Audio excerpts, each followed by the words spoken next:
ഇന്നലെ പറഞ്ഞവസാനിപ്പിച്ചത് ബുദ്ധൻ കാശിയിൽ നിന്ന് ഏകനായി വന്ന് കുറച്ച് അനുയായികളോടൊപ്പം തിരിച്ച് യാത്രയാവുന്നതാണ്. തിരിച്ച് യാത്ര ചെയ്ത് ബുദ്ധൻ എത്തുന്നത് ഉരുവേലയിലാണ്. ഉരുവേല ഇന്നത്തെ ഗയയാണ്. അവിടെ വെച്ചാണ് ബുദ്ധന് ബുദ്ധത്വം കിട്ടുന്നത്. ഉരുവേലയിലെത്തിയ ബുദ്ധൻ ആ കാലത്ത് ഉരുവേലയിൽ 3 പ്രധാന ഗുരുക്കന്മാരുണ്ടായിരുന്നു. അവർ 3 പേരും കശ്യപ സഹോദരന്മാരായിരുന്നു. ഉരുവേല കശ്യപനും ഗയ കശ്യപനും നാഡി കശ്യപനും. അവർക്ക് 3 പേർക്കും കൂടി 900ഓളം ശിഷ്യന്മാരുണ്ടായിരുന്നു. ഇവർ 3 പേരും ബ്രാഹ്മണരായിരുന്നു. അതുകൊണ്ട് തന്നെ അവർക്ക് സ്വാഭാവികമായി വേദങ്ങളും അതുമായി ബന്ധപ്പെട്ട കാര്യങ്ങളും അറിവ് വിദ്യാഭ്യാസത്തിലൂടെ കിട്ടുകയും അവർ പിന്നെ അവരുടെ പരിശ്രമം കൊണ്ട് ധാരാളം അറിവുകൾ അതിൽ നിന്ന് സമ്പാദിച്ച് അവരുടേതായ ചിലതും കൂടെ ചേർത്ത് വളർത്തിയെടുത്ത് അത് ശിഷ്യന്മാരെ പഠിപ്പിച്ച് 3 ആശ്രമങ്ങളിൽ താമസിക്കുന്നവരായിരുന്നു അവർ. സഹോദരന്മാരായിരുന്നെങ്കിൽ ഈ അറിവിൻ്റെ കാര്യത്തിൽ എപ്പോഴും തർക്കങ്ങളുണ്ടാവും. അതുകൊണ്ടാണ് ഈ പഠിക്കുന്ന കുട്ടികൾക്ക് മത്സരം വേണ്ടി വരും. അത് അറിവിൻ്റെ ഒരു പ്രത്യേകതയാണ്. അതുകൊണ്ടാണ് പരീക്ഷയിൽ 1-ാം റാങ്ക് 2-ാം റാങ്ക് ഇങ്ങനെ റാങ്കുകൾ ഇടേണ്ടി വരുന്നത്. അപ്പോൾ ഇവർ സഹോദരന്മാരും ഒരുപോലെ വിദ്യാഭ്യാസം കിട്ടിയവരും അറിവ് സാമാന്യം അവരുടേതായ കാഴ്ചപ്പാടിൽ വളർത്തിയെടുക്കാൻ ശ്രമിക്കുന്നവരുമായിരുന്നെങ്കിലും അവർ തമ്മിൽ ഒരു തർക്കമുണ്ടായിരുന്നു. അതുകൊണ്ടാണ് അവർ 3 ആശ്രമങ്ങളിൽ അതിലേറ്റവും കൂടുതൽ ശിഷ്യസമ്പത്തുള്ളത് ഈ ഉരുവേല കശ്യപനായിരുന്നു. ഏതാണ്ട് 500ഓളം ശിഷ്യന്മാർ അദ്ദേഹത്തിനുണ്ടായിരുന്നു. മറ്റ് 2 പേർക്കും 200ഓളം ശിഷ്യന്മാരാണ് ഉണ്ടായിരുന്നത്. ബുദ്ധനാണ് അതുകൊണ്ട് തന്നെ ആദ്യം കാണുന്നത് ഈ ഉരുവേല കശ്യപനെയാണ്. അപ്പോൾ ബുദ്ധൻ്റെ ഒരു പ്രത്യേകത, ഒരാൾക്കുള്ള അന്തസ്സും ആ ആൾക്കുള്ള അറിവും ബുദ്ധൻ ആദരവോടെ അംഗീകരിക്കും. അപ്പോൾ ഉരുവേല കശ്യപനും ഈ ബുദ്ധനെ പോലെ ഒരു പണ്ഡിതനായ ബുദ്ധത്വം കിട്ടിയ ഒരാളെ കാണുമ്പോൾ ഒരു കുറവേ ബുദ്ധനിൽ അദ്ദേഹം കണ്ടുള്ളൂ. അത് ബുദ്ധൻ ചെറുപ്പക്കാരനാണ്. ഒരു ചെറുപ്പക്കാരന് ഇത്രയധികം പാണ്ഡിത്യവും പാകതയും വരിക എന്നത് അക്കാലത്ത് ഒരു ഋഷിക്ക് വിശ്വസിക്കാൻ പറ്റാത്ത കാര്യമായിരുന്നു. പക്ഷെ ബുദ്ധനുമായിട്ടുള്ള ഇടപെടലും ബുദ്ധൻ്റെ രീതികളും ബുദ്ധൻ അവിടെ അവർ ഭയപ്പെട്ടിരുന്ന ഒരു പാമ്പുമായി സംസാരിച്ച് ബുദ്ധൻ ആ പാമ്പിനെ കാട്ടിലേക്ക് തിരിച്ചയക്കുകയാണ്. ആ പാമ്പിനോടൊപ്പം ബുദ്ധൻ പാമ്പ് വസിക്കുന്ന ഒരു കുടിലിനകത്ത് പങ്കിട്ടുറങ്ങുകയാണ്. അതെല്ലാം കഴിഞ്ഞപ്പോൾ ഉരുവേല കശ്യപന് ഒരു കാര്യം മനസ്സിലായി. ബുദ്ധൻ വ്യത്യസ്തനാണ്. ബുദ്ധൻ അറിവ് കൊണ്ട് മാത്രമല്ല, ജീവികളോടുള്ള ഇടപെടൽ കൊണ്ടും ബുദ്ധൻ്റെ മനസ്സിൽ ഏതെങ്കിലും ഒന്നിനോട് ഏതെങ്കിലും തരത്തിൽ അത് കുറവാണെന്ന് തോന്നാത്തവണ്ണമുള്ള എല്ലാത്തിനെയും സമത്വ സൗന്ദര്യത്തിൻ്റെ ഒന്നിനകത്ത് കാണാനുള്ള ശേഷി കൊണ്ടും ബുദ്ധൻ എല്ലാത്തിനും മുകളിലാണ്. അറിവിൽ മാത്രം ആലോചിച്ചാൽ ഒരുപക്ഷെ ബുദ്ധനോട് സമാനത ഉള്ളവർ ഉണ്ടാവാം. പക്ഷെ ജീവിതത്തിൽ നിഷ്കളങ്കമായ വിശുദ്ധി ബുദ്ധനോളം കാത്തു സൂക്ഷിക്കുന്ന ഒരാളില്ലെന്ന് ഉരുവേല കശ്യപന് മനസ്സിലായി. അതുകൊണ്ട് അദ്ദേഹവും അദ്ദേഹത്തിൻ്റെ ശിഷ്യന്മാരും ബുദ്ധനോടൊപ്പം ചേരാൻ തീരുമാനിച്ചു. ഇതറിഞ്ഞ് ഗയാ കശ്യപനും നാഡി കശ്യപനും അവരുടെ ശിഷ്യന്മാരുമായി ബുദ്ധനോടൊപ്പം ചേർന്നു. അങ്ങനെ ബുദ്ധന് ബുദ്ധത്വം കിട്ടിയ ഉരുവേലയിൽ 900-ലധികം ശിഷ്യന്മാർ, പിന്നെ വലിയ ഗുരുക്കന്മാർ, ഇവരെല്ലാം ബുദ്ധൻ്റെ ശിഷ്യന്മാരായി മാറി. അപ്പം ഇത്രയും ശിഷ്യന്മാരെ കിട്ടിയപ്പോഴാണ് സത്യത്തിൽ ബുദ്ധൻ്റെ ജീവിതത്തിലെ ഒരു സംഘടനയും ഒരു സമരരൂപവും ആവിഷ്കരിക്കുന്നത്. അത് അതുവരെയുള്ള ലോകത്തിന് പരിചയമില്ലാത്ത ഒരു സമരരൂപമാണ്. ആ സമരരൂപത്തിൻ്റെ പ്രത്യേകത അത് പുറത്തൊരാളെ ആക്രമിക്കുന്നതല്ല, എന്നാൽ അകത്തൊരാളെ തിരുത്തുന്നതാണ്. അങ്ങനെ ലോകത്തുണ്ടായ ആദ്യ മനുഷ്യൻ ബുദ്ധനാണ്. ബുദ്ധൻ അകത്തെങ്ങനെയാണ് തിരുത്തുന്നതെന്ന് അതൊരു നിശബ്ദമായ പ്രവർത്തനം കൊണ്ടാണ്. അതൊരു സമരമാണ്. ബുദ്ധൻ അതിന് സ്വീകരിച്ചത് ബുദ്ധന് കിട്ടിയ ഈ 900-ലധികം വരുന്ന ശിഷ്യന്മാരെയെല്ലാം, ഗുരുവേല, കശ്യപൻ ഉൾപ്പെടെ എല്ലാവരെയും ബുദ്ധൻ ഉൾപ്പെടെ ചേർത്ത് ബുദ്ധൻ 36 ഗ്രൂപ്പുകളാക്കി. ഓരോ ഗ്രൂപ്പിനും അതിലേറ്റവും പ്രായമുള്ള ഒരാളെ അതിനെ നയിക്കാൻ ചുമതലപ്പെടുത്തി. അങ്ങനെ ലോകത്ത് ആദ്യത്തെ സമത്വ ഭാവമുള്ള, വലിപ്പ ചെറുപ്പമില്ലാത്ത ഒരു സംഘടന രൂപപ്പെടുകയാണ്. അതൊരു മതമല്ല, അത് അക്ഷരാർത്ഥത്തിൽ ഒരു ഈ സമരമെന്ന നമ്മൾ ഇന്ന് പറയുന്ന അർത്ഥത്തിലല്ലാത്ത, താൻ തന്നോട് സമരം ചെയ്ത് അകത്ത് തന്നെ ക്രമപ്പെടുത്തി ഇരുത്തം വന്ന ഒരാളാക്കി മാറ്റുന്ന സമരം. അതിലാണ് ബുദ്ധൻ ഈ 900 പേരെ ഉൾപ്പെടുത്തിയത്. അവരെയാണ് 36 ഗ്രൂപ്പുകളാക്കി തിരിച്ചത്.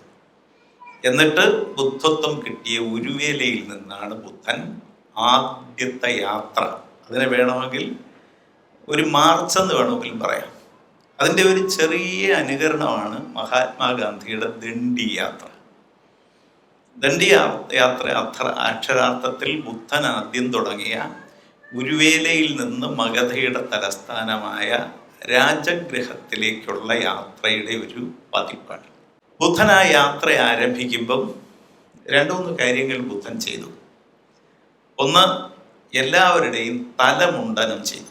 അതായത് നമ്മളെ പല വ്യക്തിത്വങ്ങൾക്ക് അടിസ്ഥാനമാക്കി മാറ്റുന്ന ശരീരത്തിലെ ആടയാഭരണങ്ങളെല്ലാം ഉപേക്ഷിച്ചാൽ പിന്നുള്ളൊരു ഘടകം മുടിയാണ്. മുടി കൂടുതലുള്ളവർ, കുറച്ചുള്ളവർ, അത് പ്രത്യേക തരത്തിൽ ചീകി വയ്ക്കുന്നവർ, കെട്ടിവെക്കുന്നവർ. ബുദ്ധൻ ആ വിഭിന്നത കൊണ്ട് ഇതൊരുപാട് വിഭിന്നത ഉള്ളതാണെന്ന് തോന്നരുതെന്ന് ബുദ്ധൻ നിശ്ചയിച്ചു. അതുകൊണ്ട് എല്ലാവരെയും മുടി വടിച്ചു കളഞ്ഞു. അപ്പം മുടി കൊണ്ട് ഭിന്നത ഉണ്ടാകുന്ന പുറം രൂപത്തിലെ അതുവരെ നിലനിന്ന ഒരു വലിയ കാര്യത്തെ ബുദ്ധൻ നിരാകരിച്ചു. എന്നിട്ട് എല്ലാവർക്കും മഞ്ഞ വസ്ത്രം നൽകി. വസ്ത്രം എന്ന് വെച്ചാൽ ഒരു മുണ്ടും ഒരു മേൽമുണ്ടുമാണ്. അതെല്ലാവർക്കും നൽകി. എല്ലാവർക്കും ഭിക്ഷയെടുക്കാൻ മണ്ണ് കൊണ്ട് നിർമ്മിച്ച ഒരു പാത്രം നൽകി. ഇത്ര ലളിതമായിട്ട് അവരോട് പറഞ്ഞു 2-3 കാര്യങ്ങൾ. ഒന്ന്, ഒരുപോലെ നടക്കണം. ആ നടക്കുമ്പോൾ ഏറ്റവും സ്പീഡ് കുറച്ച് സ്വന്തം ആരോഗ്യം കൊണ്ട് നടക്കാൻ കഴിയുന്ന ആളിൻ്റെ വേഗതയാണ് നമ്മുടെ സംഘത്തിൻ്റെ വേഗത. അപ്പോൾ അങ്ങനെ നടക്കാൻ പാടുള്ളൂ. 2, ശ്വാസം ക്രമീകരിക്കണം. അത് ബുദ്ധ ജീവിതത്തിൽ മുഴുവൻ ബുദ്ധൻ എല്ലാ ശിഷ്യന്മാരെയും ജനങ്ങളെയും പഠിപ്പിച്ച ഒരു കാര്യമാണ്. നമുക്ക് വെറുതെ കിട്ടുന്നതാണ് വായു എന്നതല്ല, അത് എത്ര നമുക്ക് വേണമെന്ന് എടുക്കുന്ന വായു നമ്മൾ തിരിച്ചു കൊടുക്കേണ്ടി വരും കൂടുതൽ. അതെങ്ങനെ ക്രമീകരിക്കാമെന്ന്, അതിലൊരു ശബ്ദമില്ലാത്ത ഒരു താളമുള്ള, നടക്കുമ്പോഴും ആഹാരം കഴിക്കുമ്പോഴും നിങ്ങൾ ഏതെങ്കിലും പ്രവൃത്തി ചെയ്യുമ്പോഴും നിങ്ങളുടെ ശ്വാസോച്ഛ്വാസം തുല്യമായിരിക്കണം. അപ്പം ഇതെല്ലാം അനുസരിച്ച് ഇങ്ങനെ തിരിച്ച് ആദ്യത്തെ യാത്ര ആരംഭിച്ചു. ആ കാലത്തെ ഒരു സ്ഥിതി മനസ്സിലാക്കേണ്ടത്, ഏതാണ്ട് 9 ദിവസം കൊണ്ടാണ് ബുദ്ധൻ ഗയയിൽ നിന്ന് രാജഗൃഹത്തിൽ ഈ 900 പേരെയും നയിച്ചുകൊണ്ടെത്തുന്നത്. അപ്പോൾ ആ നയിച്ചുകൊണ്ടെത്തുന്ന യാത്ര അതുവരെ ആളുകൾ കാണാത്ത ഒരു യാത്രയായിരുന്നു. ആഹാരം ജനങ്ങളിൽ നിന്നാണ് സ്വീകരിച്ചത്. അത് ഈ മൺപാത്രത്തിലാണ് സ്വീകരിച്ചത്. ജനങ്ങൾ കൊടുക്കുന്നതാണ് സ്വീകരിച്ചത്. അത് തുല്യമായി പങ്കിട്ട് ഓരോരുത്തരുടെയും വിശപ്പനുസരിച്ച് ഉള്ളത് ഓഹരി വെച്ചാണ് കഴിച്ചത്. യാത്രയിൽ വൈകിട്ട് മിക്കവാറും വനങ്ങളിലോ അല്ലെങ്കിൽ നാടിൻ്റെ വിശാലമായ പറമ്പുകളിലോ ആണ് അവർ ഉറങ്ങിയത്. പൊതു നദിയിലാണ് അല്ലെങ്കിൽ പുഴയിലോ തോട്ടിലോ കുളത്തിലോ ആണ് അവർ കുളിച്ചത്. അവിടുത്തെ വെള്ളമാണ് അവർ കഴിച്ചത്. അതിനിടയിൽ അവരിൽ ഒരു ഒരുമിപ്പുണ്ടാവും സ്വാഭാവികമായി. അവരുടെ വേഷം ഒന്നാണ്. അവർ ആഹാരം ഭിക്ഷയെടുത്താണ്. അവർ ഒരുമിച്ച് ഒരേ താളത്തിൽ സഞ്ചരിക്കുന്നവരാണ്. ഒരേ വേഗതയിൽ നടക്കുന്നവരാണ്. പ്രകൃതിയെപ്പോലും നോവിക്കാത്തവരാണ്. പരസ്പരം സ്നേഹത്തോടെ ബഹുമാനത്തോടെ കഴിയുന്നവരാണ്. അപ്പോൾ അത് രാജഗൃഹത്തിലെത്തി. രാജഗൃഹത്തിലെ കൊട്ടാരത്തിനരികിലുള്ള സുഭദ്ര എന്ന് പറയുന്ന ഒരു ക്ഷേത്രമുണ്ട്. ആ ക്ഷേത്രത്തിനടുത്തൊരു പനങ്കാടുണ്ട്. ആ പനങ്കാട്ടിലാണ് ഇവർ ചെന്ന് ഒരുമിച്ച് കൂടി നിന്നത്. ആ ഒരുമിച്ച് കൂടി നിന്നപ്പോഴാണ് ബിംബിസാരനും മന്ത്രിമാരും ഒക്കെ ഇതറിഞ്ഞ് അദ്ദേഹം ബുദ്ധനെക്കുറിച്ച് കേട്ടിട്ടുണ്ട്, നേരത്തെ കണ്ടിട്ടുണ്ട്. അദ്ദേഹം ബുദ്ധനെ കാണാൻ വരുന്നു. പക്ഷെ അതിനു മുമ്പ് തന്നെ ആയിരക്കണക്കിന് ജനങ്ങൾ ഇത്ര കൂട്ടമായി ഒരു ബഹളവുമില്ലാതെ ഇത്രയധികം ഭിക്ഷുക്കൾ ഒരുമിച്ച് പനങ്കാട്ടിൽ കൂടിയത് കണ്ട് അവർ ഇവരെ കാണാനെത്തിയപ്പോൾ ഈ ജനങ്ങൾക്ക് സംശയം. കാരണം ജനങ്ങൾ ബുദ്ധനെ അതിനു മുമ്പ് കണ്ടിട്ടില്ല. ഇതിലാരാണ് ബുദ്ധൻ? എല്ലാവരും ഏതാണ്ട് ഒരുപോലെ ഇരിക്കുന്നു. ചിലർ ചെറുപ്പക്കാരാണ്, പ്രായമായ കുറച്ച് പേരുണ്ട്. അതിൽ തന്നെ 2 പേരെയാണ് അവർക്ക് സംശയം. ഒന്ന് കശ്യപനെയാണ്, അദ്ദേഹമാണോ നേതാവ്. മറ്റൊന്ന് ബുദ്ധനാണോ നേതാവ്. അപ്പൊ ജനങ്ങൾ സംശയത്തോടെ ഇങ്ങനെ നോക്കുന്നത് കണ്ട് കശ്യപൻ ജനങ്ങളോട് പറഞ്ഞു, ഞാനല്ല നേതാവ് ഈ ചെറുപ്പക്കാരനായ ബുദ്ധനാണ്. സത്യത്തിൽ എല്ലാ കാലത്തെയും പ്രശ്നം ഈ സത്യസന്ധതയില്ലായ്മയാണ്, ഈ വിനയമില്ലായ്മയാണ്. ഒരു കശ്യപനുണ്ടായാൽ ജനത്തിന് യഥാർത്ഥ നേതാവിനെ ചൂണ്ടിക്കാണിച്ചു കൊടുക്കാൻ ആളുണ്ടാവും. ഇന്ത്യയുടെ എല്ലാ കാലത്തെയും ദുരന്തം കശ്യപന്മാരില്ല എന്നതാണ്. ആ കശ്യപന്മാരില്ലാത്തത് കൊണ്ടാണ് യഥാർത്ഥ ബുദ്ധന്മാർ ഒരുപക്ഷെ ജനിക്കാതെ പോകുന്നത്. ജനിച്ചാൽ തന്നെ എവർ ബുദ്ധനാണെന്ന് പറയാൻ ആളില്ലാതെ പോകുന്നത്. കശ്യപൻ അന്ന് പ്രായമുണ്ടെങ്കിലും മഹാഗുരുവാണെങ്കിലും ആ കൂട്ടത്തിൽ വന്ന ശിഷ്യന്മാരിൽ കൂടുതൽ കശ്യപന്റെ ശിഷ്യന്മാരാണ്. പക്ഷെ കശ്യപൻ അറിയാം തന്നെക്കാൾ യോഗ്യൻ ബുദ്ധനാണെന്ന്. അതുകൊണ്ട് സംശയിച്ചു നിന്ന ജനങ്ങളോട് കശ്യപൻ പറഞ്ഞത്, ഞാനല്ല, ഇയാളാണ് നിങ്ങൾ യഥാർത്ഥത്തിൽ വണങ്ങേണ്ട, ആരാധിക്കേണ്ട മനുഷ്യൻ. ഇങ്ങനെ ചില പ്രശ്നങ്ങൾ ഇന്ത്യയിൽ ചരിത്രത്തിൽ ഉണ്ടായിട്ടുണ്ട്. സ്വാതന്ത്ര്യം കിട്ടിയ സമയത്ത് ആരാണ് ഇന്ത്യയെ നയിക്കേണ്ടതെന്ന് ലോകം ആകാംക്ഷയോടെ, ഇന്ത്യ ഒരുപക്ഷെ ഒരുതരം സങ്കടത്തോടെ ചോദിക്കുന്ന നേരത്ത് അന്നത്തെ ഭരണകക്ഷിയായ കോൺഗ്രസ് പാർട്ടി പറഞ്ഞത് നയിക്കേണ്ടത് പട്ടേലാണെന്നാണ്. പക്ഷെ പറയാൻ നിവൃത്തിയില്ലാത്ത ജനം മനസ്സിൽ പറഞ്ഞത് നയിക്കേണ്ടത് നെഹ്റു ആണെന്നാണ്. അങ്ങനെ മനസ്സിൽ ജനം പറഞ്ഞത് മനസ്സിലാക്കിയ നേതാവാണ് മഹാത്മാഗാന്ധി. മഹാത്മാഗാന്ധിയാണ് പട്ടേലല്ല, നെഹ്റുവാണ് ഇന്ത്യയെ നയിക്കേണ്ടതെന്ന് പറഞ്ഞത്. ഇതൊരറിവാണ്. ഒരു മഹാത്മാഗാന്ധി ഇല്ലാതായപ്പം സംഭവിച്ചത് നയിക്കേണ്ടവരാരെന്ന് പറയാൻ ആളില്ലാതായി. ഒരു കശ്യപൻ ഇപ്പോൾ വരാത്തത് കൊണ്ട് തർക്കത്തിൽ നിന്ന് മാറി ഞാനല്ല എന്ന് പറയാൻ ആളില്ലാതായി. ഇപ്പം ഞാനും ഉണ്ട് എന്ന് പറയുന്നവർ വന്നപ്പോൾ ഇന്ന് ഇന്ത്യയെ ശരിയായി നയിക്കാൻ പറ്റിയ ആൾ ഇന്നാരാണെന്ന് പറയാൻ പറ്റാത്തതാണ് പല പാർട്ടികളും നേരിടുന്ന പ്രശ്നം. അപ്പോൾ ഒരു കശ്യപൻ ആവശ്യമാണ്. ശരിയായി ഇയാളാണ് എന്ന് പറയുന്നതിനേക്കാൾ പ്രധാനം ഞാനല്ല എന്ന് പറയുന്നതാണ്. ഞാനല്ല എന്ന് പറയുന്നിടത്താണ് ശരിയായ ആളിനെ ചൂണ്ടിക്കാണിക്കാൻ ആ ആളിന് കഴിയുന്നത്.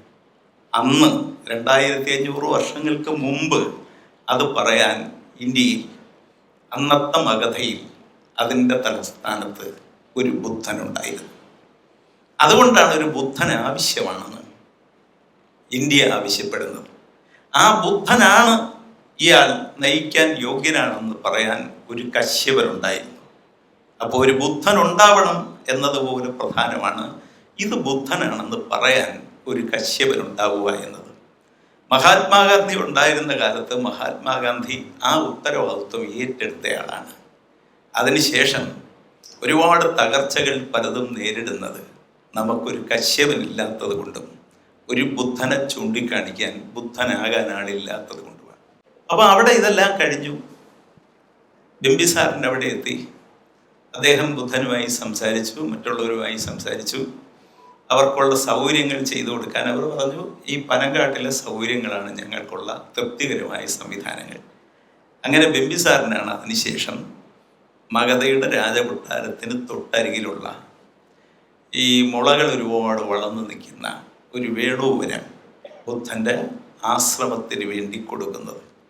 അപ്പോൾ മഗധയിൽ വന്നാൽ മിക്കവാറും ജീവകൻ പിന്നെയാണ് അത് കൊടുക്കുന്നത്. മാന്തോപ്പലിലും കഴുകൻ കുന്നിലും അല്ലാതെ ബുദ്ധൻ ശിഷ്യർക്കൊപ്പം താമസിച്ചതും പ്രഭാഷണങ്ങൾ നടത്തിയതും വന്നുകൂടുന്ന മനുഷ്യരോട് സംസാരിച്ചതുമെല്ലാം ഈ വേണുവനത്തിലാണ്.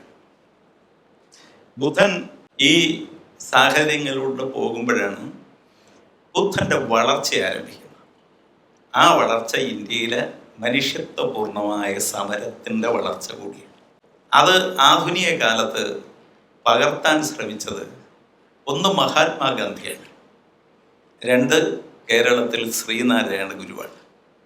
അവർ രണ്ടുപേരും ചെയ്ത സമരങ്ങളിലെല്ലാം ഈ ബുദ്ധൻ്റെ ഒരുപാട് അംശങ്ങൾ 2500 വർഷങ്ങൾക്ക് മുമ്പ് ഇന്ത്യ ലോകത്തിന് സംഭാവന ചെയ്ത ഏറ്റവും വലിയ മനുഷ്യൻ്റെ ജീവിത രീതികൾ, അതിൻ്റെ സമരരൂപങ്ങൾ നിറയുണ്ടായിരുന്നു. ബുദ്ധൻ ചെയ്തത് അന്ന് നിലനിന്ന ഒരു തെറ്റ്, ആ അറിവ് താഴെത്തട്ടിലേക്ക് കൊടുത്തില്ല എന്നതാണ്. അത് ചിലർ സംഭരിച്ച് സൂക്ഷിച്ചു എന്നതാണ്. അതിനവർ ഒരു ഭാഷ ഉപയോഗിച്ചു എന്നതാണ്.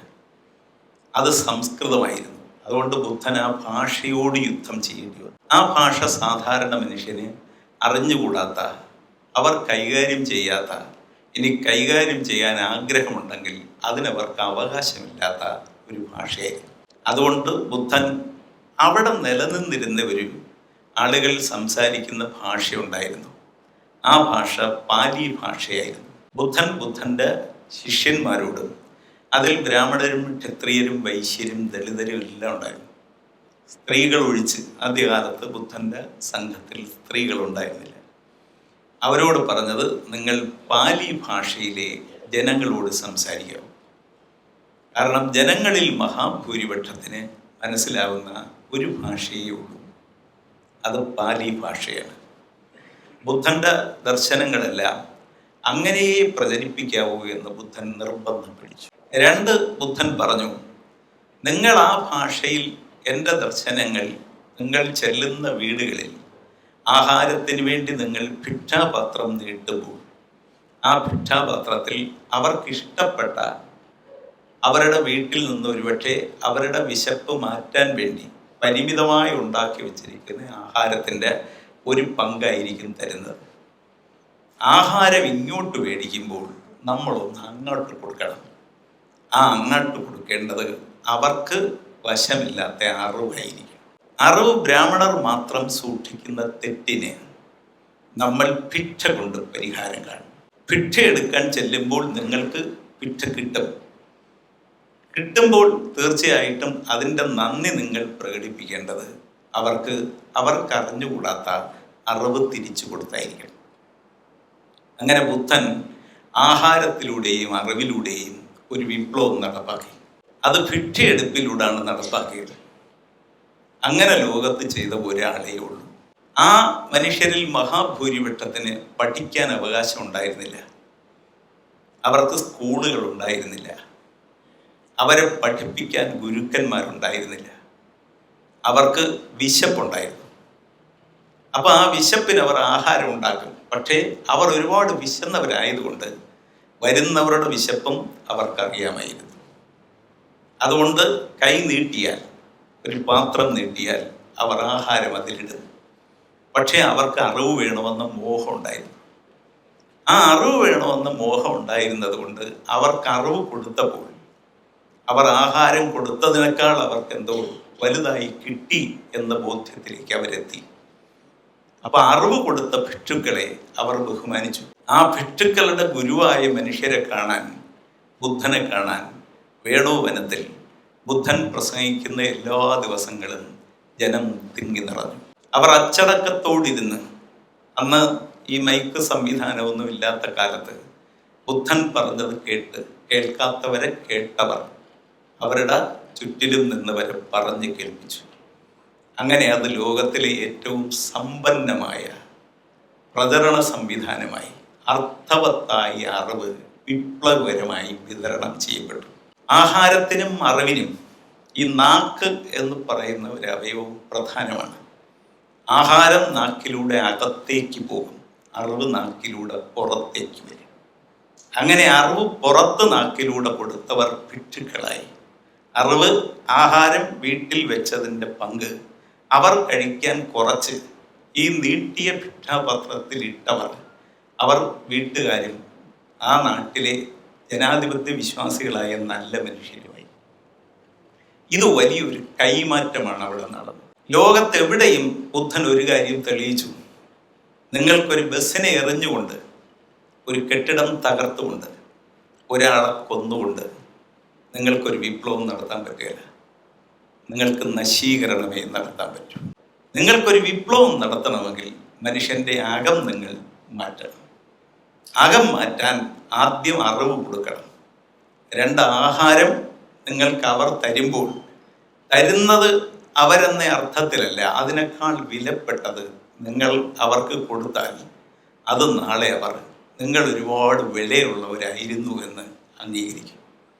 ബുദ്ധൻ അങ്ങനെ ഒരു മഹത്തായ വിപ്ലവം ഭിക്ഷാടനം നടത്തുന്നതിലൂടെ, പാത്രം നീട്ടുന്നതിലൂടെ ഒരു ആര്യാധിനിവേശ കാലത്ത് ഇന്ത്യയിൽ നിലനിർത്തിയ അറിവിനെയും ആഹാരത്തെയും ഒരുതരം അയിത്തത്തിൻ്റെയും കുറച്ചിലിൻ്റെയും മറ്റു പലതിൻ്റെയും ഘടകമായി കണ്ട കോട്ടകളെയാണ് ഒരു ഭിക്ഷാപത്രം നീട്ടി ബുദ്ധൻ പിളർന്ന് തകർന്ന് അതിലൂടെ നടന്ന് ഭിക്ഷുക്കൾ മറികടന്നത്. അവർ ജനങ്ങളുടെ മനസ്സിലേക്ക് അങ്ങനെയാണ് എത്തിയത്. അത് ഇന്ത്യയിലെ നിശബ്ദമായ ഒരു വിപ്ലവമായിരുന്നു. അതിൽ ജനങ്ങൾ പങ്കുചേർന്നുകൊണ്ടേയിരുന്നു. അവിടെ അസമത്വത്തിൻ്റെ ചിലതെല്ലാം അറിവ് കൊണ്ട്, ആഹാരം കൊണ്ട് ബുദ്ധൻ മറികടന്നു. ഈ അറിവിനും ആഹാരത്തിനും ബുദ്ധൻ മറ്റൊരു കാര്യം കൂടി നിശ്ചയിച്ചു. അതാണ് പിന്നെ ആര്യന്മാർ വന്നപ്പോഴും അവർക്കത് അംഗീകരിക്കേണ്ടി വന്നത്. അതായത് ഇന്ത്യയിൽ രണ്ട് കാര്യങ്ങൾ വിറ്റുകൂടായിരുന്നു. അത് ബുദ്ധൻ തുടങ്ങി വെച്ചതാണ്. ഒന്ന് അറിവാണ്. അറിവ് വിൽക്കാൻ പാടില്ല. അതുകൊണ്ട് ബ്രാഹ്മണർ അത് താഴെ കൊടുത്തില്ല. പക്ഷേ അതവർ സംഭരിച്ചു വെച്ച് അവർ രാജ്യത്തെ ഭരിക്കാൻ ശ്രമിച്ചു, അല്ലെങ്കിൽ ഭരിക്കുന്നവനെ നിയന്ത്രിക്കാനും ഭരിക്കാനും ശ്രമിച്ചു. ബുദ്ധൻ അതിനെ തകർത്തു. ബുദ്ധന് അതിനെ തകർത്തത് ഭിക്ഷാടനത്തിന് പോകുന്ന ഭിക്ഷുക്കൾ ആ അറിവ് വില വാങ്ങാതെ നാടിന് സംഭാവന ചെയ്തു. രണ്ട്, ആഹാരം പ്രകൃതി തരുന്നതാണ്, അത് വിറ്റുകൂടാ. ഇത് രണ്ടും പ്രകൃതി തരുന്നതാണ്, അത് വിൽക്കാൻ പാടില്ല. അങ്ങനെ ആഹാരവും അറിവും വിൽക്കാത്ത രാജ്യമാണ് ഇന്ത്യ. അതുകൊണ്ടാണ് ഇന്ത്യയിൽ സംസ്കൃതത്തിലും പാലിയിലും മറ്റേത് ഭാഷയിലും ഹോട്ടലിന് പകരമായി ഒരു വാക്കില്ല. വാക്കില്ലാതായത് ഇത് രണ്ടും വിറ്റുകൂടാ.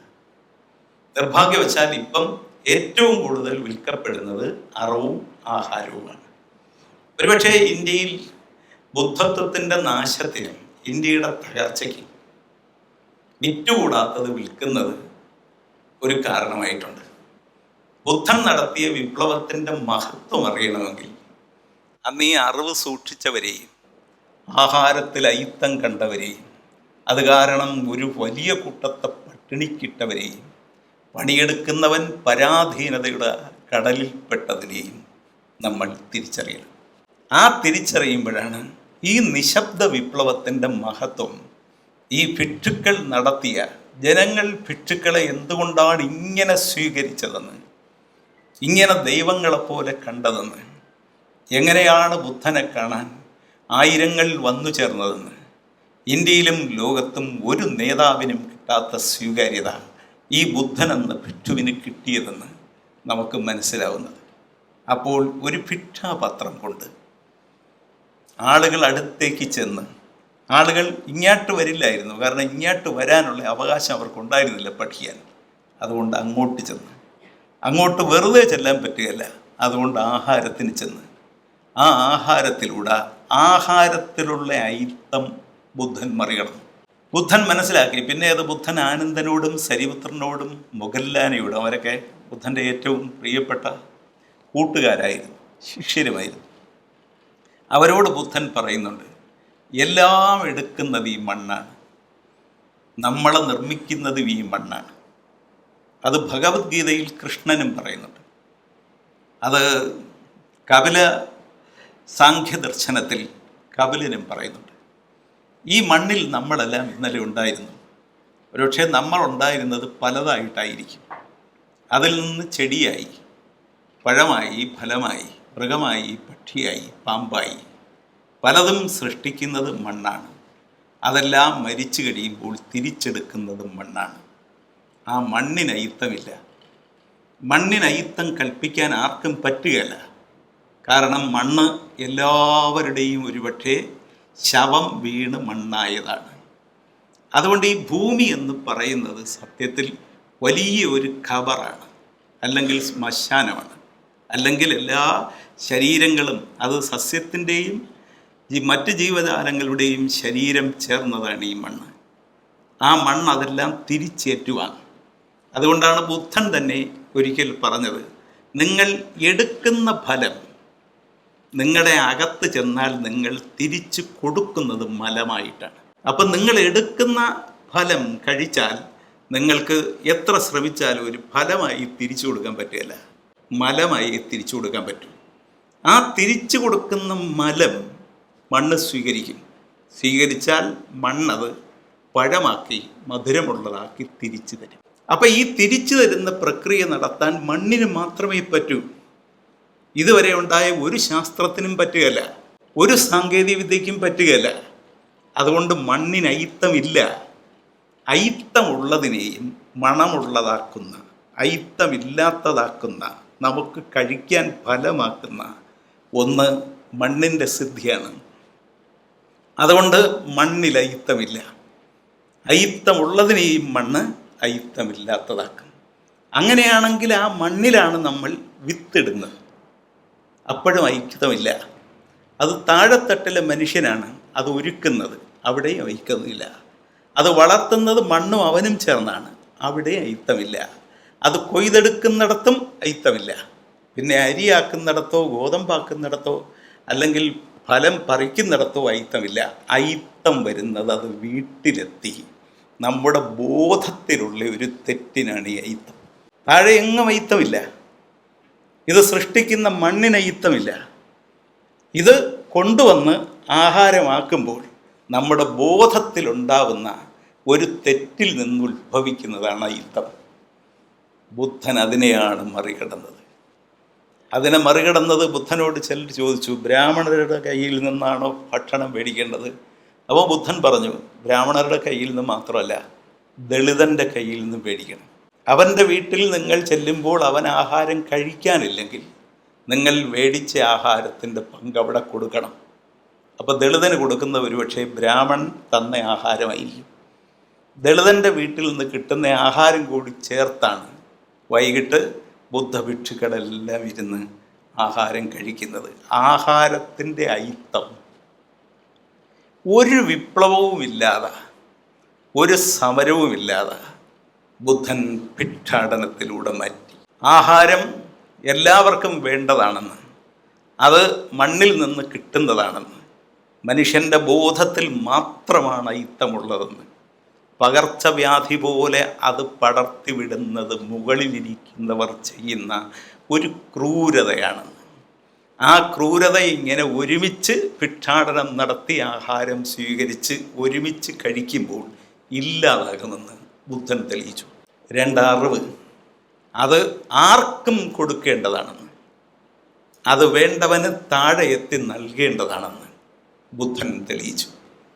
അങ്ങനെ അറിവും ആഹാരവും കൊണ്ട് അതിൻ്റെ വില നിശ്ചയിക്കാൻ പറ്റില്ലെന്നും, അതിൻ്റെ വില മനസ്സിൻ്റെയും വയറിൻ്റെയും വിശപ്പാണെന്ന്. അതിൽ വയറിൽ കിട്ടുന്നത് തിരിച്ച് പെട്ടെന്ന് ഭൂമിയിലേക്ക് കൊടുക്കേണ്ടി വരും, കുറച്ചേ ശരീരത്തിന് എടുക്കാൻ പറ്റൂ.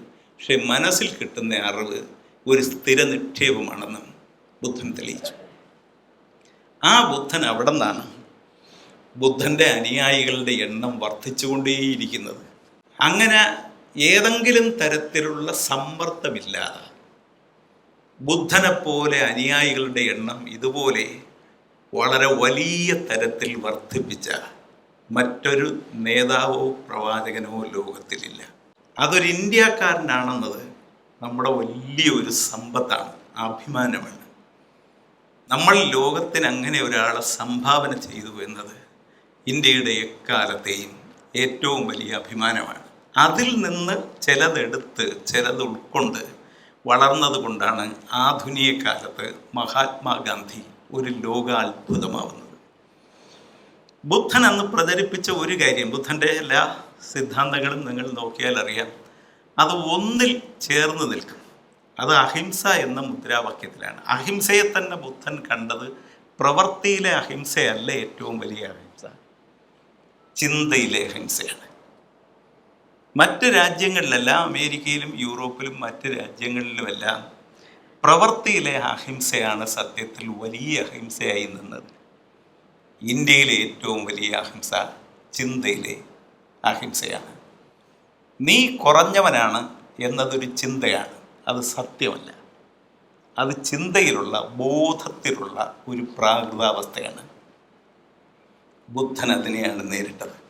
ബുദ്ധനും വർദ്ധമാന മഹാവീരനും തമ്മിലുള്ള ഏറ്റവും വലിയ തർക്കവും അതായിരുന്നു. അത് ഞാൻ നാളെ പറയുന്നു. ഒരു തർക്കം, പ്രവൃത്തിയിലെ അഹിംസയാണ് വലുതെന്ന് വർദ്ധമാന മഹാവീരൻ പറഞ്ഞിരുന്നു, ചിന്തയിലെ അഹിംസയാണ് ഏറ്റവും പ്രധാനമെന്ന് ബുദ്ധൻ പറഞ്ഞിരുന്നു.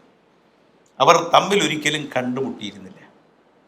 അങ്ങനെ ബുദ്ധൻ നടക്കുന്ന കാലത്ത് ബിംബിസാരൻ ബുദ്ധൻ്റെ ഒരു രാജാവെന്ന നിലയിലെ ആദ്യ സുഹൃത്തായി. അത് അവരുടെ ജീവിതാവസാനം വരെ നിലനിന്നു. ആദ്യം മരിച്ചത് ബിംബിസാരനാണ്. ബുദ്ധൻ ഒരുപാട് രാജാക്കന്മാരെ സുഹൃത്തുക്കളായി കിട്ടി, പണക്കാരെ സുഹൃത്തുക്കളായി കിട്ടി, മറ്റ് വലിയ പലതരത്തിലുള്ള ഒരുപാട് പേര് സുഹൃത്തുക്കളായി കിട്ടി. ഒരുപാട് ബ്രാഹ്മണ യുവാക്കൾ ബുദ്ധൻ്റെ സുഹൃത്തുക്കളായി. അപ്പോൾ ഈ ബ്രാഹ്മണർക്കൊരു വിഷമം വന്നു. ഈ ചെറുപ്പക്കാരെല്ലാം ഇങ്ങനെ ബുദ്ധൻ്റെ അനുയായികളായി, ശിഷ്യരായി മാറിയാൽ ബ്രാഹ്മണ സ്ത്രീകൾക്ക്, പ്രത്യേകിച്ച് കുമാരിമാർക്ക്, നല്ല ചെറുപ്പക്കാരെ വിവാഹത്തിന് കിട്ടുകയില്ല എന്നവർ പ്രചരിപ്പിച്ചു. അത് അക്കാലത്ത് കുറച്ച് സംഭവിച്ചിട്ടുമുണ്ട്. കാരണം അവരെല്ലാം ഈ സുഖത്തിൻ്റെ അർത്ഥം വേറൊന്നാണെന്ന് ബുദ്ധൻ പ്രചരിപ്പിച്ചത് ശരിയാണെന്ന് അവർക്ക് തോന്നി. ക്ഷത്രിയർ കഴിഞ്ഞാൽ ബുദ്ധൻ്റെ ശിഷ്യസംഘത്തിൽ, അനുയായി വൃന്ദത്തിൽ ഏറ്റവും കൂടുതൽ വൈശ്യരും താഴെത്തട്ടിലെ മനുഷ്യരും പിന്നോക്കക്കാരും ദളിതരും ഒക്കെ ആയിരുന്നു. ശിഷ്യരിൽ വലിയ പങ്ക് ക്ഷത്രിയരായിരുന്നു. അത് കഴിഞ്ഞാൽ പിന്നെ ബ്രാഹ്മണരായിരുന്നു, പ്രത്യേകിച്ച് ബ്രാഹ്മണ യുവാക്കളായിരുന്നു. അപ്പം ഇത് ബുദ്ധനെ എതിർക്കാൻ അവർക്ക് പലതരത്തിൽ കാരണമായി. പക്ഷേ ബുദ്ധനുള്ള ശിഷ്യസമ്പത്തിനെയും ബുദ്ധനുള്ള അംഗീകാരത്തെയും ബുദ്ധനെ ജനങ്ങളിങ്ങനെ മനസ്സിലേറ്റി ആരാധിക്കുന്ന സ്വഭാവത്തോടെ നിൽക്കുന്നതും അവർ ഭയപ്പെട്ടു. അങ്ങനെ ഭയപ്പെട്ട കാലത്താണ് ഈ പണക്കാരെക്കുറിച്ചുള്ള ബുദ്ധൻ്റെ ഒരു ചിന്ത എന്താണെന്ന് നമുക്ക് മനസ്സിലാകുന്ന ചില കാര്യങ്ങൾ വരുന്നത്. അതിൽ ഒരു കാര്യം, ഈ അന്നത്തെ ഏറ്റവും സമ്പന്നമായ നഗരമെന്ന് അറിയപ്പെടുന്നത് കോസലത്തിൻ്റെ തലസ്ഥാനമായ ശ്രാവസ്തിയാണ്. അപ്പോൾ ശ്രാവസ്തിയിലെ ഒരു വലിയ പണക്കാരനാണ് ഈ സുദാത്ത എന്ന് പറയുന്ന ഒരു ബ്രാഹ്മണൻ. അദ്ദേഹം വലിയൊരു കച്ചവടക്കാരനായിരുന്നു. അദ്ദേഹത്തിൻ്റെ കച്ചവടത്തിൻ്റെ മിടുക്ക് കൊണ്ട് തീർച്ചയായിട്ടും ഒരുപാട് പണക്കാരുടെ ആഗ്രഹാഭിലാഷങ്ങളെ അദ്ദേഹം ഉൽപ്പന്നങ്ങൾ കൊടുത്ത് തൃപ്തിപ്പെടുത്തി. അപ്പോൾ അവരുടെ ധാരാളം പണം അദ്ദേഹത്തിന് കിട്ടി. പക്ഷെ അദ്ദേഹം ആ പണമെല്ലാം പാവപ്പെട്ടവരെ ധാരാളം തരത്തിൽ സഹായിക്കാൻ ഉപകരിച്ചു. അങ്ങനെ അദ്ദേഹത്തെ ആ നാട്ടുകാർ ഇഷ്ടത്തോടെ വിളിച്ചത് അനാഥ പിണ്ഡികൻ എന്നാണ്. അപ്പോൾ ഈ അനാഥ പിണ്ഡികൻ ഒരിക്കൽ ബുദ്ധൻ ഈ വേണുവനത്തിലായിരുന്ന കാലത്ത് ഒരു കച്ചവട ആവശ്യത്തിന് മഗധയിലെത്തി. അദ്ദേഹത്തിൻ്റെ സഹോദരി താമസിക്കുന്ന മഗധയിലാണ്. അപ്പോൾ സഹോദരിയെയും ഭർത്താവിനെയും അദ്ദേഹം കാണാൻ നിശ്ചയിച്ച് പോയി കണ്ടപ്പോൾ ഈ സഹോദരി ഭർത്താവിൻ്റെ വീടിങ്ങനെ അദ്ദേഹവും ഭാര്യയും, അതായത് ഇദ്ദേഹത്തിൻ്റെ സഹോദരിയിൽ നിന്ന് ഒരുക്കുകയാണ്. അപ്പോൾ ഇദ്ദേഹത്തിന് തോന്നി, ഇവിടെ കല്യാണമൊന്നും നടക്കുന്നില്ല, പിന്നെ എന്തിനാണ് ഇങ്ങനെ വീടൊരുക്കുന്നതെന്ന്. അദ്ദേഹം സഹോദരി ഭർത്താവിനോട് ചോദിച്ചു, എന്തിനാണ് ഇങ്ങനെ വീടൊരുക്കുന്നതെന്ന്. അപ്പോൾ സഹോദരി ഭർത്താവ് പറഞ്ഞു, നാളെ എൻ്റെ വീട്ടിനരികിലെ തോട്ടത്തിൽ ഒരു വിരുന്നിന് വരാമെന്ന് ബുദ്ധൻ സമ്മതിച്ചിട്ടുണ്ട്. അപ്പം ഇദ്ദേഹം ചോദിച്ചു, ആരാണ് ഈ ബുദ്ധൻ? അപ്പോൾ പറഞ്ഞു, അത് അദ്ദേഹത്തെ കണ്ടാലേ അറിയാൻ പറ്റൂ, അദ്ദേഹത്തിൻ്റെ വാക്കുകൾ കേട്ടാലേ മനസ്സിലാക്കാൻ പറ്റൂ. അദ്ദേഹത്തിൻ്റെ മുഖത്തുള്ള പ്രകാശം നമ്മൾ അനുഭവിച്ചാലേ മനസ്സിലാക്കാൻ പറ്റൂ. പറഞ്ഞ് മനസ്സിലാക്കാൻ പറ്റില്ലെന്ന്. അപ്പോൾ ഈ അനാഥ പെണ്ഡികൻ ഒരു പാവപ്പെട്ടവനോട് പക്ഷപാതിത്വമുള്ള ആളായിരുന്നത് കൊണ്ടും ഒരുപാട് പണമുള്ള ആളായിരുന്നതുകൊണ്ടും അദ്ദേഹം ഈ ബുദ്ധനെ കാണാൻ വേണ്ടി അദ്ദേഹം ഉറക്കമൊഴിഞ്ഞ് പിറ്റേന്ന് എങ്ങനെയെങ്കിലും നേരം വെളുത്ത് ഈ വേണുവനത്തിലേക്കുള്ള വഴി അറിയാവുന്ന ഒരാളെയും കൂട്ടി ബുദ്ധനെ കാണാൻ പോയി. അതായത് ഉച്ചവരെ കാത്തിരിക്കാൻ വയ്യ, അതിനു മുമ്പ് കാണണം. അപ്പോൾ ബുദ്ധനെ പോയി ബുദ്ധൻ്റെ കുടിലിൽ കണ്ട് ബുദ്ധനെ കണ്ടപ്പോൾ തന്നെ അദ്ദേഹത്തിന് മനസ്സിലായി ഇദ്ദേഹം വ്യത്യസ്തനാണ്. ബുദ്ധനോട് സംസാരിച്ചപ്പോൾ അദ്ദേഹത്തിന് കൂടുതൽ ബോധ്യമായി. അപ്പോൾ അദ്ദേഹം പറഞ്ഞു, അങ്ങ് ശ്രാവസ്തിയിലേക്ക് വരണം, നിങ്ങൾക്കുള്ള സൗകര്യങ്ങളെല്ലാം ഞാൻ ചെയ്തു തരാം. ബുദ്ധൻ അത്തരം ക്ഷണങ്ങൾ സ്വീകരിക്കുന്ന ആളാണ്. ക്ഷണങ്ങൾ സ്വീകരിക്കുന്നത് എവരെ കാണാനുള്ള ആഗ്രഹം കൊണ്ടല്ല, എവരിലൂടെ തൻ്റെ ആശയങ്ങൾ ജനങ്ങളോട് പറയാനുള്ള ആഗ്രഹം കൊണ്ടാണ്. അപ്പോൾ ബുദ്ധൻ അവിടെ വരാമെന്ന് സമ്മതിച്ചു. ഇദ്ദേഹം ശ്രാവസ്തിയിലെത്തി. ഈ ബുദ്ധന് താമസിക്കാൻ ഈ വേണുവനത്തേക്കാൾ മനോഹരമായ പ്രകൃതിയുടെ എല്ലാ തരത്തിലുള്ള ചേരുവകളുമുള്ള ഒരു സ്ഥലം കണ്ടെത്തണമെന്ന് നിശ്ചയിച്ചു. അങ്ങനെ അദ്ദേഹം ആ രാജ്യത്തിലെ ഏറ്റവും മനോഹരമായ സ്ഥലമെന്ന് തോന്നിയ ഒരു വനം കണ്ടെത്തി. പക്ഷേ അതൊരു രാജകുമാരൻ്റെ സ്വന്തമായിട്ടുള്ളതാണ്. ഒരു 100-150 ഏക്കറാണ്. അവിടെ തടാകമുണ്ട്, ഒരുപാട് ഫലവൃക്ഷങ്ങളുണ്ട്, നല്ല തണുപ്പുണ്ട്, വലിയ മരങ്ങളുണ്ട്, ഒരുപാട് പൂക്കുന്ന ചെടികളുണ്ട്. അപ്പോൾ അദ്ദേഹം ഈ രാജകുമാരനോട് പറഞ്ഞു, എൻ്റെ സുഹൃത്തായ ഒരാളിന് ഈ വനം നിങ്ങൾ തരണം, അതിൻ്റെ വില ഞാൻ തരും. അപ്പം ജേത രാജകുമാരൻ എന്നാണ് ആ രാജകുമാരൻ്റെ പേര്. അതുകൊണ്ട് തന്നെ അയാൾക്കുള്ള സ്ഥലമായതുകൊണ്ട് അതിനെ ജേതവനം എന്നാണ് അറിയപ്പെടുന്നത്. അപ്പോൾ അയാൾ പറഞ്ഞു, ഇല്ല, എനിക്ക് ഒരുപാട് ഇഷ്ടപ്പെട്ടതാണിത്, അതുകൊണ്ട് ഞാൻ തരികയില്ല. അപ്പോൾ ഇയാൾ പറഞ്ഞു, അതല്ല, നിങ്ങളൊരു വില പറയൂ, നിങ്ങൾക്ക് ഏത് ഇഷ്ടപ്പെട്ടത് ഒരാൾ ആഗ്രഹിച്ച് ചോദിച്ചാൽ ആ കേൾക്കുന്നയാൾ ഉടമസ്ഥൻ ഒരു വില പറയണമല്ലോ. അപ്പോൾ ഇദ്ദേഹം പറഞ്ഞു, ഇത് മുഴുവൻ സ്വർണം കൊണ്ട് മൂടുന്ന തരത്തിലായാലും എനിക്കിത് തരാൻ ഇഷ്ടമല്ല. അപ്പം ഈ അനാഥ പിണ്ഡികൻ പറഞ്ഞു, അങ്ങനെയാണെങ്കിൽ ഞാൻ സ്വർണം കൊണ്ട് മൂടും, സ്വർണ്ണ നാണയങ്ങൾ കൊണ്ട് മൂടും. അപ്പോൾ അതൊരു തർക്കമായി അവിടുത്തെ ആ കാലത്തെ രാജാവിൻ്റെ നിർദ്ദേശാനുസരണമുള്ള ഒരു ന്യായാധിപൻ്റെ മുമ്പിലെത്തി. അപ്പോഴാ ന്യായാധിപൻ പറഞ്ഞു, വിൽക്കാനായിട്ടല്ലെങ്കിലും നിങ്ങളൊരു വില പറഞ്ഞ സ്ഥിതിക്ക് ആ വില അദ്ദേഹം തരാൻ തയ്യാറായാൽ ഇത് അദ്ദേഹത്തിന് കൊടുക്കണം. അപ്പോൾ ഈ അനാഥ പണ്ഡിതൻ അദ്ദേഹത്തിൻ്റെ എല്ലാ സമ്പാദ്യങ്ങളും കൊണ്ടുവന്ന് സ്വർണ്ണ നാണയങ്ങളാക്കി മാറ്റി ഈ 100 ഏക്കർ വരുന്ന ഈ ജേതവനത്തിൽ നിരത്താൻ തുടങ്ങി. അപ്പോൾ ഈ രാജകുമാരന് ഒരു സംശയം തോന്നി. ഇത്ര വില കൊടുത്ത് ഇത് മേടിക്കുന്നത് ഇദ്ദേഹത്തിനല്ല, മറ്റാർക്കോ ആണ്. അപ്പം മറ്റാർക്കോ വേണ്ടി ഇദ്ദേഹം ഇത്രയും പൈസ മുടക്കണമെങ്കിൽ, ഇദ്ദേഹത്തിൻ്റെ അധ്വാന ഫലമായി കിട്ടി ഈ സമ്പത്ത് മുഴുവൻ ഉപയോഗിക്കണമെങ്കിൽ ആ ആളിൻ്റെ മഹത്വം എന്തായിരിക്കണം? അപ്പോൾ ഇദ്ദേഹം ചോദിച്ചു, നിങ്ങൾ മേടിക്കുന്ന ആൾ ഇത്രയും മൂല്യമുള്ള ആളാണോ? അപ്പോൾ ഈ അനാഥ പണ്ഡിതൻ പറഞ്ഞു, ഈ ലോകം മുഴുവൻ കൊടുത്താലും ആ മൂല്യമുള്ള മനുഷ്യൻ്റെ മൂല്യത്തിന് തുല്യമാവില്ല. അങ്ങനെ ഒരാളിന് വേണ്ടിയാണ് ഞാനിത് മേടിക്കുന്നത്. എന്നിട്ട് ഒരു കാര്യം കൂടെ പറഞ്ഞു, ഇത് അദ്ദേഹത്തിന് ആവശ്യമില്ല. കാരണം അദ്ദേഹം സമ്പത്തെല്ലാം ഉപേക്ഷിച്ചവനാണ്, അധികാരമെല്ലാം ഉപേക്ഷിച്ചവനാണ്, സുഖമെല്ലാം ഉപേക്ഷിച്ചവനാണ്. പക്ഷേ എനിക്കും നിങ്ങൾക്കും സ്ഥായിയായ സുഖം കിട്ടാൻ വേണ്ടി ലോകത്ത് ജീവിക്കുന്നവനാണ്. അങ്ങനെ ഒരാളിന് ആ ആളിന് ഇഷ്ടപ്പെട്ടതെന്ന് എനിക്ക് തോന്നിയ ഒന്ന് വാങ്ങി നൽകണമെന്നുള്ളത് എൻ്റെ ഒരു അടക്കാനാവാത്ത ആഗ്രഹമാണ്.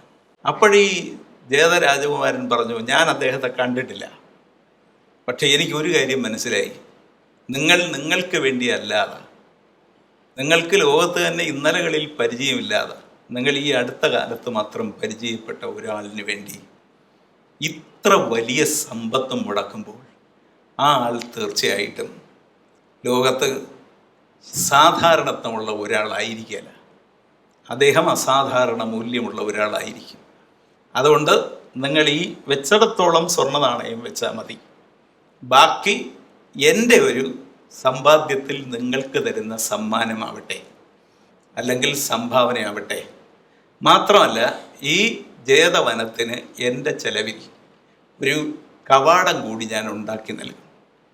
അങ്ങനെ ബുദ്ധനെ വേണ്ടി ഈ അനാഥ പിണ്ഡികൻ ഈ ജേതവനം വന്ന അവിടെയാണ് ബുദ്ധൻ ഏറ്റവും കൂടുതൽ കാലം താമസിച്ചത്, വാങ്ങി സൂക്ഷിക്കുകയാണ്.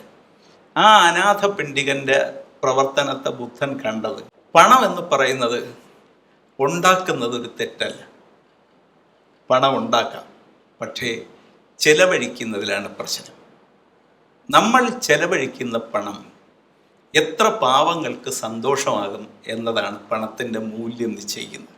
ഒരു വലിയ തുകയുടെ മൂല്യം നമുക്ക് നിശ്ചയിക്കാൻ കഴിയുന്ന, അതിൻ്റെ വില നമുക്ക് നിശ്ചയിക്കാം, പക്ഷെ മൂല്യം നിശ്ചയിക്കുന്നത് അത് എത്ര കൂടുതൽ ആളുകൾക്കാണ് സന്തോഷം കൊണ്ടുവരുന്നതെന്നാണ്. അത് ചെലവഴിക്കുമ്പോൾ ഇപ്പം ഞാനും എൻ്റെ കുടുംബവും ഒരു കോടി മുടക്കി ഒരു വീട് വയ്ക്കുമ്പോൾ എനിക്കും 3 പേർക്കും മാത്രമാണ് അതിൻ്റെ സന്തോഷം കിട്ടുന്നതെങ്കിൽ ആ തുക തെറ്റായിട്ടാണ് ചെലവഴിച്ചത്. മറിച്ച് ഞാൻ എൻ്റെ പണം ചെലവഴിക്കുമ്പോൾ എൻ്റെ ചുറ്റുപാടുമുള്ള അല്ലെങ്കിൽ എനിക്കറിയാവുന്ന ഒരുപാട് പേർക്ക് അതിൻ്റെ പങ്ക് കിട്ടുന്നു, അതിൻ്റെ സന്തോഷം കിട്ടുന്നു. അങ്ങനെയാണെങ്കിൽ ആ പണം ശരിയായാണ് ചെലവഴിച്ചത്. അപ്പോൾ പണം ഉണ്ടാക്കുന്നതല്ല, പണം ഉണ്ടാക്കുന്ന ഓരോരുത്തരുടെയും കഴിവും അവരുടെ പിശുക്കും അവർക്ക് സമ്പാദിച്ച് കൂട്ടാനുള്ള ശേഷിയുമൊക്കെ അനുസരിച്ചാണ്. പക്ഷെ ചെലവഴിക്കുമ്പോൾ ശ്രദ്ധിക്കേണ്ടത് ആ പണം സമൂഹത്തിൽ പരമപാവങ്ങളായ ഒരുപാട് ആളുകൾക്ക് സന്തോഷം ഉണ്ടാവണം. അങ്ങനെ നമ്മൾ ആലോചിച്ചാൽ ഇന്ന് കേരളത്തിലും ഇന്ത്യയിലും എല്ലാം പണം ചെലവഴിക്കുന്നത് ശരിയായാണോ? ബുദ്ധൻ പറഞ്ഞ അർത്ഥത്തിലാണോ? ബുദ്ധൻ നമ്മളിൽ പണം ഇങ്ങനെ ചെലവഴിക്കണമെന്ന് ഒരാദർശമായി നിക്ഷേപിച്ച കാര്യം നമ്മൾ സ്വീകരിക്കുന്നുണ്ടോ? സ്വീകരിക്കുന്നില്ലെങ്കിൽ നമ്മൾ തിരുത്തപ്പെടേണ്ടവരാണ്. നമ്മുടെ സമൂഹത്തിൽ എത്രത്തോളം പണം ചെലവഴിക്കുന്നു എന്നതല്ല, എത്രത്തോളം സന്തോഷം വിതരണം നടത്തുന്നു എന്നതാണ് പ്രധാനം. അങ്ങനെ സന്തോഷം വിതരണം നടത്താൻ പറ്റാത്ത തരത്തിലാണ് പണം ചെലവഴിക്കുന്നതെങ്കിൽ അത് നമ്മുടെ ആസൂത്രണത്തിൻ്റെ ഒരു കുറവ് മാത്രമല്ല, നമ്മുടെ അഹങ്കാരത്തിൻ്റെ ആർഭാടത്തിൻ്റെ ഒരു തിരികൊളുത്തൽ കൂടിയാണ്. ഇതാണ് ബുദ്ധനെന്ന് പണത്തെക്കുറിച്ച് പറഞ്ഞത്. അനാഥ പിണ്ഡികൻ അവസാന കാലം വരെ ബുദ്ധൻ്റെ ഒരു ഉത്തമ ശിഷ്യനായി കഴിഞ്ഞയാളാണ്, ഗൃഹസ്ഥ ശിഷ്യനായി. അപ്പോൾ ബുദ്ധൻ തൻ്റെ ജീവിതത്തിൽ ഇത്തരം സുഹൃത്തുക്കളെ സമ്പാദിക്കുക മാത്രമല്ല, അദ്ദേഹത്തിൻ്റെ നാട്ടിൽ നിന്ന് അദ്ദേഹത്തിന് ഒരുപാട് ക്ഷണം കിട്ടി. പ്രത്യേകിച്ച് ശുദ്ധോദന മഹാരാജാവിൻ്റെ ദൂതന്മാർ അദ്ദേഹത്തെ വന്ന് കണ്ടിരുന്നു. നടുനീളെ ഇങ്ങനെ കണ്ടത് നടന്ന് പറയുന്ന കൂട്ടത്തിൽ സ്വന്തം വീട്ടിലും നാട്ടിലും കൂടി വന്ന് ഞങ്ങൾക്ക് കൂടി അത് പകർന്നു തരണമെന്ന അഭ്യർത്ഥനയുണ്ടായി.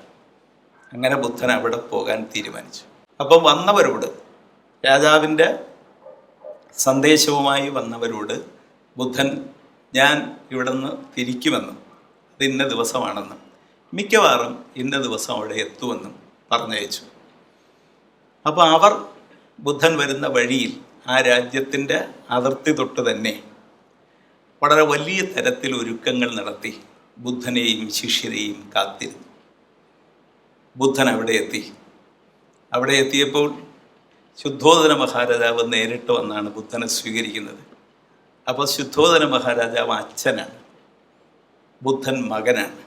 പക്ഷേ ഇപ്പോൾ ബുദ്ധൻ ലോകത്തെ അറിയുന്ന, നയിക്കുന്ന ആദർശവാനായ ശാക്യസിംഹം എന്നറിയപ്പെടുന്ന ഒരാളാണ്. അറിവിൻ്റെ കാര്യത്തിൽ അതിന് താഴെയാണ് അച്ഛൻ. അപ്പോൾ അച്ഛന് തോന്നി മകനെ വണങ്ങണമെന്ന്. അച്ഛൻ ബുദ്ധനെ വണങ്ങി, ബുദ്ധൻ അച്ഛനെയും വണങ്ങി. അപ്പോൾ ഇത് രണ്ടും കണ്ട ആയിരക്കണക്കിന് ജനങ്ങളും കൊട്ടാരത്തിൻ്റെ മട്ടുപ്പാവിൽ നിന്ന് യശോധരയുടെ അരികിൽ മകൻ രാഹുലിന് 7 വയസ്സുണ്ട്, ബുദ്ധനെ വളർത്തിയ അമ്മ ഗൗതമി, ഇവരിതെല്ലാം കണ്ടു നിൽക്കുകയാണ്. അപ്പോൾ യശോധര മകനെ ഉന്തി തള്ളി പറഞ്ഞു, മകനെ ആ വരുന്നതാണ് നിൻ്റെ അച്ഛൻ. നീ പോയി അച്ഛനെ കാണണം. അപ്പം രാഹുലൻ നടന്നു വന്നപ്പോഴേ ബുദ്ധന് മനസ്സിലായി ഇതെൻ്റെ മകനാണ്. ബുദ്ധൻ മകനെ ചേർത്ത് നിർത്തി തലോടി. ആ തലോടൽ കഴിഞ്ഞ് നാട്ടുകാരുടെ ഇടയിൽ നിന്ന് ഭിക്ഷയും സ്വീകരിച്ച് പിറ്റേന്ന് രാവിലെ ബുദ്ധൻ അവിടെ രാജാവ് ഒരുക്കിയ പൂന്തോട്ടത്തിൽ, ഒരുപാട് മരങ്ങളൊക്കെ ഉള്ള ഒരു പൂന്തോട്ടത്തിലാണ് ബുദ്ധൻ്റെ കൂടെ വന്ന ഭിക്ഷുക്കൾക്കും താമസം ഒരുക്കിയത്. അപ്പോൾ രാജാവും കൂട്ടുകാരും ബുദ്ധൻ്റെ കഥകൾ അറിയാൻ അവർക്ക് ദാഹമുണ്ടായി. അവർ രാവിലെ ഒത്തുചേർന്ന് ബുദ്ധനോട് പറഞ്ഞു, ഇവിടെ നിന്ന് പോയതിന് ശേഷമുള്ള സംഭവങ്ങൾ കേൾക്കാൻ ഞങ്ങൾക്ക് ദാഹമുണ്ട്. ചിലതെല്ലാം ഞങ്ങൾ അറിഞ്ഞിട്ടുണ്ട്. പക്ഷേ എന്നാലും ബുദ്ധൻ തന്നെ ഞങ്ങളോട് പറഞ്ഞാൽ അത് ഞങ്ങൾക്ക് കൂടുതൽ പ്രിയമായിരിക്കും. അപ്പോഴാണ് ബുദ്ധൻ പറഞ്ഞത്, ഒരുപാട് കാര്യങ്ങളൊന്നും പറയാനില്ല. എൻ്റെ ഓർമ്മയിൽ ഒരാൾ എൻ്റെ ഓർമ്മയിൽ നിന്നും മായാതെ നിൽക്കുന്നുണ്ട്. അത് 13 വയസ്സുള്ള ഒരു പെൺകുട്ടിയാണ്. എനിക്ക് അമ്മയെപ്പോലെ ആഹാരം തന്ന് ജീവിതത്തിലേക്ക് കൊണ്ടുവന്ന പെൺകുട്ടി. ആ പെൺകുട്ടി അന്ന് അതുവഴി വന്നില്ലായിരുന്നെങ്കിൽ, ആ പാൽക്കഞ്ഞി തന്നില്ലായിരുന്നെങ്കിൽ, ഒരുപക്ഷെ ആ പാൽക്കഞ്ഞി തരാതെ ദൈവത്തിന് സമർപ്പിക്കാൻ വേണ്ടി കൊണ്ടുപോയിരുന്നെങ്കിൽ ഈ ഞാനുണ്ടാവില്ല. എന്നെ ജീവിതത്തിലേക്ക് കൊണ്ടുവന്നത് ആ പാൽക്കഞ്ഞിയാണ്. അത് തന്നത് സുജാതയാണ്. അപ്പോൾ ഈ യശോധരയും ഗൗതമിയും എല്ലാം മനസ്സുകൊണ്ട് സുജാതയ്ക്ക് നന്ദി പറഞ്ഞ ഓർമ്മകൾക്ക് മുമ്പിൽ നമിക്കുകയാണ് ചെയ്യുന്നത്. പിറ്റേന്ന് രാവിലെ ബുദ്ധൻ അവിടെ യശോധരയോടും ഗൗതമിയോടും രാഹുലിനോടും പിന്നെ കൊട്ടാരത്തിലെ മറ്റ് ബന്ധുക്കളായ സ്ത്രീകളോടൊപ്പം കൊട്ടാരത്തിനടുത്തുള്ള മറ്റൊരു ചെറിയ തോട്ടത്തിലിരിക്കുമ്പോൾ അവർ ബുദ്ധൻ പറയുന്നത് കേൾക്കാൻ ആഗ്രഹിച്ചു. കേൾവിക്കാർ കൂടുതൽ സ്ത്രീകളാണ്. അപ്പോഴാണ് ബുദ്ധൻ പറഞ്ഞത്, പണ്ടൊരു ചെറുപ്പക്കാരനുണ്ടായിരുന്നു, സത്യം അന്വേഷിച്ച് നടക്കുന്ന ഒരു ചെറുപ്പക്കാരൻ. അദ്ദേഹത്തിൻ്റെ പേര് മേഘ എന്നായിരുന്നു. ആ മേഘ എന്ന ചെറുപ്പക്കാരൻ സത്യം അന്വേഷിച്ച് വീട് വിട്ടിറങ്ങി. അദ്ദേഹം കുടുംബം ഉപേക്ഷിച്ചു, അദ്ദേഹം ബന്ധുക്കളെ ഉപേക്ഷിച്ചു, നാട്ടുകാർ നിർബന്ധിച്ചിട്ടും നാടും ഉപേക്ഷിച്ചു. അദ്ദേഹം സത്യം തേടാൻ വേണ്ടി ഗുരുക്കന്മാരുടെ അന്വേഷിച്ച് നടക്കുകയാണ്. അപ്പോഴാണ് അദ്ദേഹം നടന്ന് ചെല്ലുമ്പോൾ ഒരു വാർത്ത കേട്ടു. ആ കാലത്ത് ജീവിച്ചിരുന്ന ഏറ്റവും അറിവുള്ള മനുഷ്യൻ ദീപാങ്കുരൻ എന്ന് പറയുന്ന ഒരു ഗുരു നാട്ടിലെവിടെയോ വരുന്നുണ്ട്. അദ്ദേഹത്തെ സ്വീകരിക്കാൻ ആ നാട് മുഴുവൻ ഒരുങ്ങി നിൽക്കുകയാണ്. അപ്പോൾ അദ്ദേഹം ഇങ്ങനെ നടന്നു പോകുമ്പോൾ ഒരു പെൺകുട്ടി, സുന്ദരിയായ ഒരു പെൺകുട്ടി, ഒരു 5 താമരപ്പൂക്കളുമായി ഇങ്ങനെ വരികയാണ്. അപ്പോൾ ഈ മേഘ ആ പെൺകുട്ടിയോട് ചോദിച്ചു, നിങ്ങൾ എവിടെ പോകുന്നുവെന്ന്. അപ്പോൾ പറഞ്ഞു, ഇങ്ങനെ ദീപാങ്കുര ഗുരുവിനെ കാണാൻ പോവുകയാണ്. അദ്ദേഹത്തിന് സമർപ്പിക്കാൻ ഞാൻ തന്നെ എൻ്റെ കുളത്തിൽ നിന്ന് പറിച്ചെടുത്ത 5 താമരപ്പൂക്കളാണ് എൻ്റെ കൈവശമുള്ളത്. അപ്പോൾ ഈ മേഘ ചോദിച്ചു, ഇതിൽ നിന്നൊരു 3 എനിക്ക് തരാമോ എന്ന് ചോദിച്ചു. എൻ്റെ കയ്യിൽ ഞാൻ പണിയെടുത്ത സമ്പാദ്യമായ ഒരു 500 നാണയമുണ്ട്. ഈ 500 നാണയം ഞാൻ നിങ്ങൾക്ക് തരാം. നിങ്ങൾ എനിക്ക് ഈ 3 പൂക്കൾ തന്നാൽ മതി. അപ്പോൾ ആ പെൺകുട്ടി പറഞ്ഞു, ഇല്ല, ഇത് ഇറുത്തെടുക്കുമ്പോൾ തന്നെ എൻ്റെ മനസ്സിലുണ്ടായിരുന്നത് ഇത് 5ഉം ആ ദീപാങ്കര ഗുരുവിന് സമർപ്പിക്കണമെന്നാണ്. ഞാൻ അതിന് പോവുകയാണ്. അപ്പോൾ ഇദ്ദേഹം പറഞ്ഞു, എനിക്കും അദ്ദേഹത്തെ കാണണമെന്നുണ്ട്, പക്ഷേ കയ്യിലൊന്നുമില്ലാതെ, ഒരു പൂ പോലും ഇല്ലാതെ, അദ്ദേഹം നാണയം സ്വീകരിക്കുന്ന ആൾ പോലുമല്ല, ഞാൻ എങ്ങനെയാണ് അദ്ദേഹത്തെ കാണുന്നത്? അപ്പോൾ ഈ പെൺകുട്ടിയും ഈ മേഘയും തമ്മിൽ നല്ല പരിചയത്തിലായി. രണ്ടുപേരും ഒരേ കാര്യത്തിന് പോകുന്നതാണെന്ന് രണ്ടുപേർക്കും മനസ്സിലായി. അപ്പോൾ ഈ പെൺകുട്ടി അവസാനം പറഞ്ഞു, നിങ്ങൾ നാണയം എനിക്ക് തരണ്ട, പക്ഷെ നിങ്ങളൊരു വാക്ക് തന്നാൽ ഇതിൽ നിന്ന് 3 പൂക്കൾ ഞാൻ നിങ്ങൾക്ക് തരും. അപ്പം മേഘ ചോദിച്ചു, അതെന്താണ്? അത് നിങ്ങൾ എന്നെ വിവാഹം കഴിക്കാം എന്ന് വാക്ക് തന്നാൽ ഞാൻ ഈ 3 പൂക്കൾ തരാം.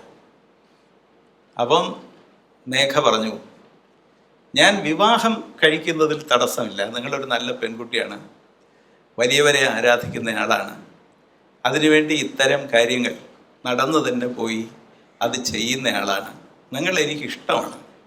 പക്ഷേ ഒരു ഉപാധിയുണ്ട്, ഞാൻ നിങ്ങളെ കല്യാണം കഴിച്ചാൽ ഞാൻ സത്യം തേടി നടക്കുന്നവനാണ്.